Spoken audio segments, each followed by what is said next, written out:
Hey guys, what's up? This is Jen Rozenbaum, breast cancer survivor, portrait photographer, and author of the book, What the F Just Happened? A Survivor's Guide to Life After Breast Cancer. I am coming to you today from my hotel room in Atlanta. So I'm sorry if the light isn't great or the sound isn't great, but I wanted to not delay. I am here because I am fortunate enough to be the recipient of the ASPS Patient of Courage Award, which was awesome. The ceremony was last night. My plastic surgeon, Dr. 𝗍𝒂𝒕, nominated me. I was so honored, and it was just such an amazing, fun night, and I just don't know how this stuff happens. It's just baffling to me that you know, to get that recognition is just amazing, but it's not why I do it. I do it because I want to help you guys, and I want to give purpose to this crazy disease that we call cancer. So thank you out there to ASPS for honoring me, and to Dr. 𝗍𝒂𝒕 for nominating me, and for all of you guys for watching along. So today I wanted to talk to you a bit about my ovary removal and my pathology, and talk a little bit about that. I feel like I'm in a much better place to talk about it now, so I'll spend some time telling you today all about that. So as many of you know, I am a breast cancer survivor, and I had my ovaries removed recently prophylactically. If you want to know more about that, there are other videos that you can check out prior to this one. When I had my ovaries removed, my doctor told me my ovaries looked good, I didn't have anything to worry about, and then I went for the 1-week follow-up, and it turned out that there were 3 masses on my left ovary. Super tiny, so nobody saw it until they started looking through the microscope, but it definitely was a concern, and it really upset me, I can't lie. Of course, I'm so glad now that I made the decision to remove my ovaries, because for sure they would have turned into cancer. So I really did a good thing by removing my ovaries. But when I was in the doctor's office and she was telling me about it, I was super upset. I was crying, and I just said to her, you know, what am I doing wrong? What am I doing wrong? Why is my body a body that my cells are not working properly, and allows for cancer and allows for tumors and growths, and you know, what is happening? And also, if there are growths here, then where else are there growths? You know, knock wood, hopefully nowhere else.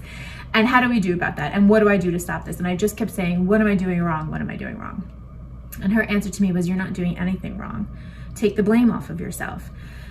And my response to that was, well, that's really nice of you, thank you. But the problem is, if you're not telling me what I'm doing wrong, then I don't know how to fix it. How do I fix this body so that it will reject cancer growth? It will be healthy enough for to fight cancer cells, and to function properly, to have a long life.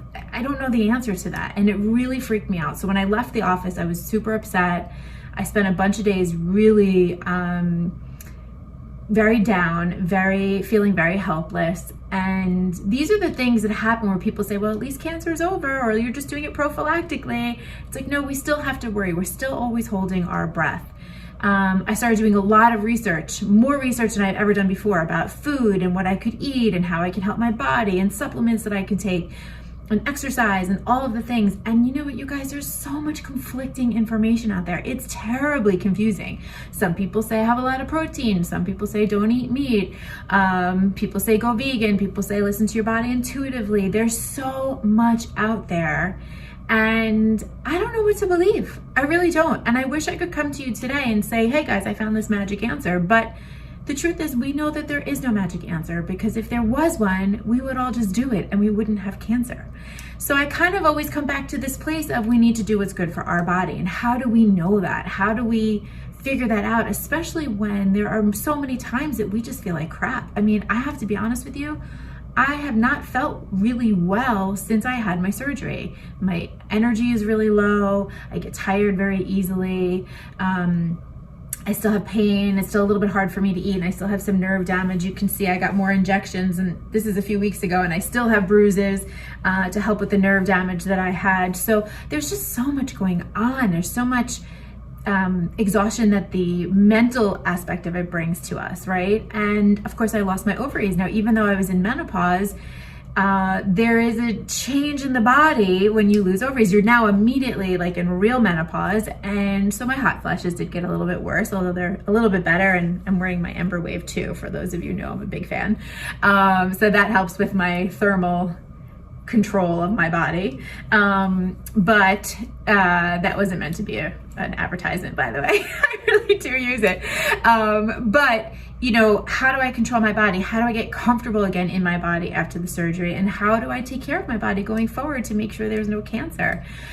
They did need to send the pathology out, and I just found out the other day that everything is benign. So thank goodness I don't have to worry about that or any sort of treatment or anything else that needs to be done. My doctor did put my case in front of the tumor board at the hospital, so that we had a lot of different opinions from different doctors. So that makes me feel pretty comfortable.